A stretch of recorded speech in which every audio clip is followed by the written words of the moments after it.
चलिए, तो आज के ऑनलाइन लाइव क्लास में आप सबों का स्वागत है। जैसा कि आप लोग को मालूम ही है कि आज 12th हिस्ट्री के विषय 5 अर्थात विषय 6 अर्थात अध्याय 6 का जो पॉइंट है, भक्ति आंदोलन में मीराबाई का योगदान या भक्ति भाव फैलाने में मीराबाई का योगदान, इसको हम बताएंगे भी और लिखाएंगे भी। वैसे मैं बता दूं कि हमने पिछले क्लास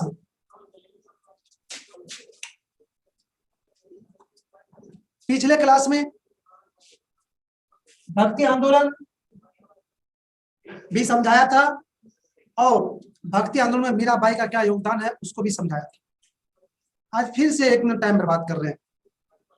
भक्ति आंदोलन उस आंदोलन को कहा गया जिस आंदोलन के द्वारा धार्मिक क्षेत्र में जो बुराइयां थी उसको हटाने का प्रयास किया गया था, उसको बदलने का प्रयास किया गया था।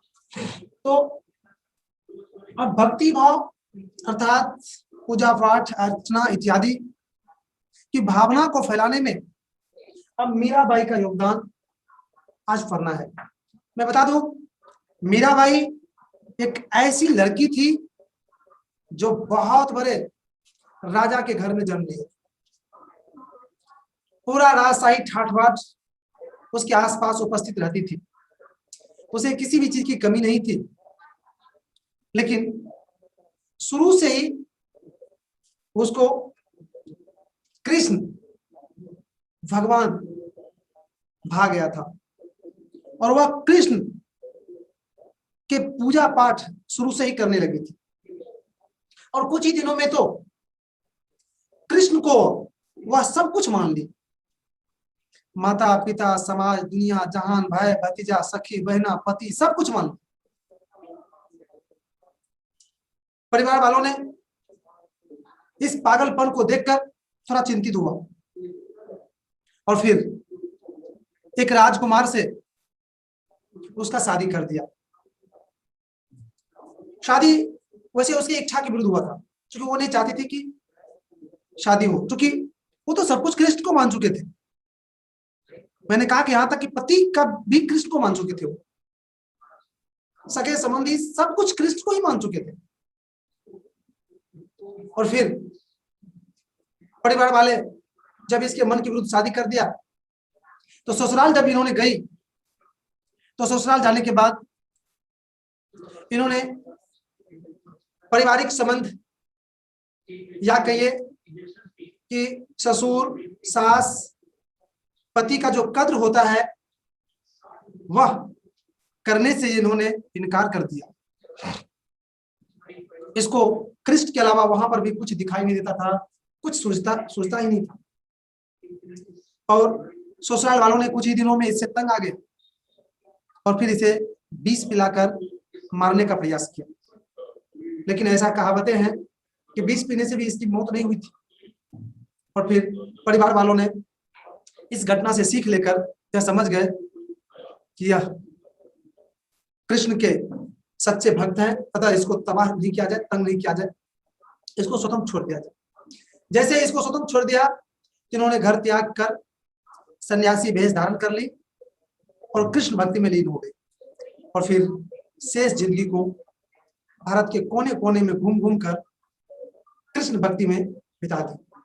और इसके भक्ति भाव को देखकर, इसके त्याग को देखकर बहुत सारे लोग, बहुत सारे महिलाएं कृष्ण भक्ति करने लगी। इससे स्पष्ट हो रहा है कि उन्होंने भक्ति भाव को फैलाने में अहम भूमिका निभाई है। मैंने पिछले क्लास में भी बताया और आज भी संक्षेप में मैंने बताया। और अब सोचते हैं कि इस पर और टाइम बर्बाद नहीं करें, अतः इसको आप लोग अब नोट कर लीजिए। जी नोट कीजिए। मीराबाई का 15वीं शताब्दी में भक्ति भाव फैलाने में अहम भूमिका है। मीराबाई राजा के घर जन्म ली थी, लेकिन प्रारंभ से ही वह कृष्ण भक्ति में लीन थी। परिणाम स्वरूप कुछ ही दिनों के बाद कृष्ण के अलावा दुनिया में दूसरा कोई दिखाई नहीं देता था। कृष्ण को वह सब कुछ मान चुकी थी। Paragraph change. परिवार वालों ने इसके मन को भटकाने के लिए एक राजकुमार से शादी कर दी, लेकिन इन्होंने ससुराल जाकर पारिवारिक संबंध को मानने से इनकार कर दिया।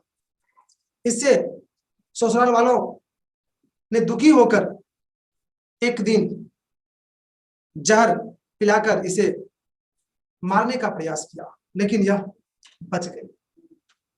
इस घटना के बाद ससुराल वालों ने इसे आजाद कर दिया और फिर यह घर से निकलकर सन्यासी रूप धारण कर घूम घूम कर कृष्ण भक्ति में शेष जीवन बिता दी। Paragraph change. उपर्युक्त वर्णन से स्पष्ट हो रहा है कि मीराबाई ने भक्ति भाव को बढ़ावा दी। तो इस तरह से आपने भक्ति आंदोलन या भक्ति भाव को फैलाने में मीराबाई का जो योगदान था उसको आपने समझ गए और लिख भी लिए। अगर इसमें किसी भी तरह का दिक्कत है आपको तो आप बता सकते हैं जी।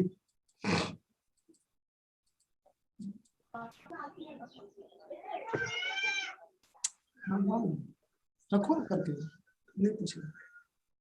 ये तो आपको इसमें कोई दिक्कत नहीं है, पता हो। आगे बढ़ते हैं।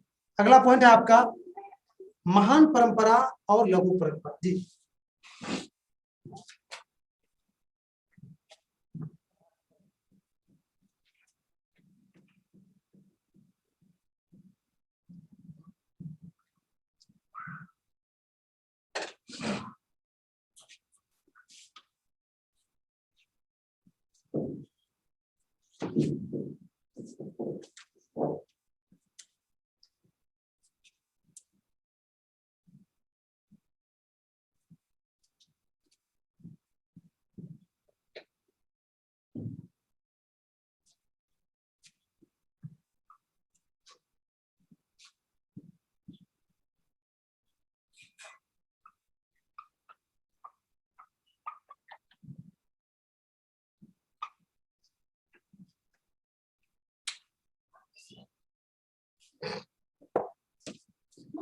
जी महान एवं लघु परंपरा, इसको भी एक बार आप लोग सुन लीजिए। पेन नीचे रखिए, एक बार सुन लीजिए। मैं थोड़ा सा बता दूं, इन दोनों शब्द का प्रयोग सबसे पहले एक महान समाजशास्त्री रॉबर्ट रेडफील्ड थे, उन्होंने किया था। और इस शब्द का प्रयोग उन्होंने किसान के व्यवहारों के लिए किया था। थोड़ा सा ध्यान से सुनिएगा। राजा और पंडित जो जिस तरह से धार्मिक रीति रिवाज को मनाते थे, उसका जो आचरण था धार्मिक क्षेत्र में, जो तरीका था धार्मिक क्षेत्र में, उसको कहा गया महान परंपरा। और किसान जो थे उसका जो स्टाइल था पूजा पाठ करने का, उसका जो पूजा अर्चना करने का तरीका था, उस तरीका को लघु परंपरा कहा गया। शायद समझ में आ गया कि राजा और पंडित के द्वारा धार्मिक पूजा पाठ जिस तरह से माना जाता था उसको कहा गया महान परंपरा। और किसान के द्वारा जो धार्मिक रीति रिवाज को माना जाता था, अपनाया गया था, उसको लघु परंपरा कहा गया। तो शायद इसको आप लोग समझ गए होंगे। अब दोनों को आप लोग लिख लीजिए। ऊपर में पहले महान परंपरा देखिए, डायरेक्ट महान परंपरा लिखिए और लिखिए। इस शब्द का प्रयोग सबसे पहले रॉबर्ट रेडफील्ड ने किया था। उसका मानना था कि राजा और पुरोहित के द्वारा जिस तरह से धार्मिक नियम और आचरण को माना जाता है, उसे महान परंपरा कहा जाना चाहिए। उसके बाद लघु परंपरा देखे गए। इस शब्द का प्रयोग सबसे पहले रॉबर्ट रेडफील्ड ने किया था। दोनों शब्द का प्रयोग वही व्यक्ति किया है, ने किया था। किसानों द्वारा अपनाए गए धार्मिक नियमों और आचरण के लिए उन्होंने लघु परंपरा शब्द का उपयोग किया था। तो इस तरह से यह स्पष्ट हो गया कि राजा और पुरोहित के द्वारा जो धार्मिक नियम को अपनाया गया था उसके लिए महान परंपरा, और किसान के द्वारा जो धार्मिक नियम को अपनाया गया था उसको लघु परंपरा का नाम रॉबर्ट रेडफील्ड ने दिया था। तो मेरे भाई, इसमें अगर किसी भी तरह का दिक्कत है आपको तो आप बताइए, क्योंकि मैंने समझा भी दिया और लिखा भी दिया। अगर किसी भी तरह का दिक्कत है तो आप पूछ सकते हैं जी।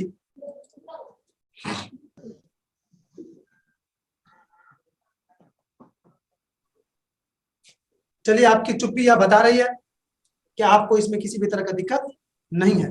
अतः हम आगे बढ़ते हैं, लेकिन आज अगला पॉइंट भी हम नहीं पढ़ा पाएंगे क्योंकि आपका समय समाप्त हो रहा है। अतः आज की क्लास को हम यहीं पर विराम देते हैं।